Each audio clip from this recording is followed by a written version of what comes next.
मैंने ये काम कर लिया है, अब मुझे बढ़िया इससे 30,000 रुपये मिल जाएंगे और उन पैसों से मैं एक काम करूंगा, कपड़े ले लूंगा। फोन भी खराब हो गया यार, फोन भी ले ही लूंगा।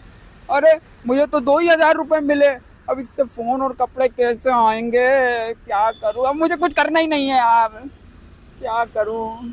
अबे मुझे तो 60,000 रुपये मिल गए, मैंने तो 30,000 ही सोचे थे। अब कपड़े और फोन तो आ ही जाएगा, पर बाकी के 30,000 रुपये का क्या करूं? पार्टी करता हूँ, गंदगी मचाता हूँ बढ़िया से।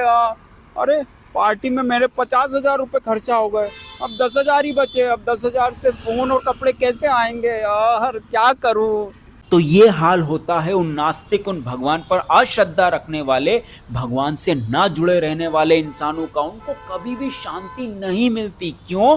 क्योंकि वो अपने कर्मों के फलों के प्रति, उसके रिजल्ट के प्रति आसक्त होते हैं। अब भले ही उनके द्वारा किए गए कर्मों का अच्छा फल आए या फिर बुरा फल आए, वो दोनों ही परिस्थिति में अशांत रहते हैं, कभी सुख से तो कभी दुख से। और यही है प्रकृति माया की सबसे बड़ी चाल, जिसके जरिए वो इन नास्तिकों को, इन अभक्तों को अपने सुख दुख रूपी बंधन के पाश में बांधती रहती है और बार बार जन्म लेने पर मजबूर कर देती है। पर एक रास्ता है, एक मार्ग है, एक चीज है जिसके जरिए हम इस माया प्रकृति को भी हरा सकते हैं, और वो है भगवान का नाम। ये प्रकृति माया केवल और केवल भगवान से हारती है, केवल और केवल भगवान के नाम से डरती है।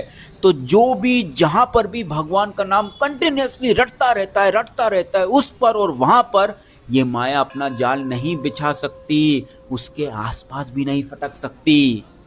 और जो व्यक्ति भगवान का नाम रटता है, राधा राधा राधा राधा राधा, भगवान से प्रेम करता है, भगवान की सेवा भक्ति करता है, भगवान की शरण में बैठा रहता है, वो अपना हर कर्म भगवान के लिए करता है, वो अपना हर कर्म फल भगवान को समर्पित कर देता है। अब उसके द्वारा किए जा रहे कर्मों का अच्छा फल आए या फिर बुरा फल आए, उसको इससे कोई मतलब नहीं होता, क्योंकि उसने ये कर्म भगवान के लिए किया था, ना कि कुछ पाने के लिए, किसी स्पेसिफिक रिजल्ट को पाने के लिए, स्पेसिफिक कर्म फल को पाने के लिए।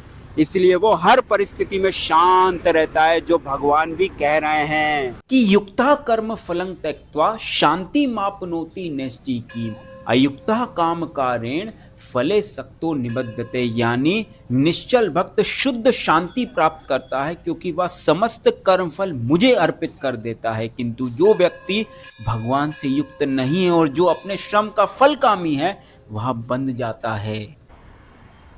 समझे? राधे राधे।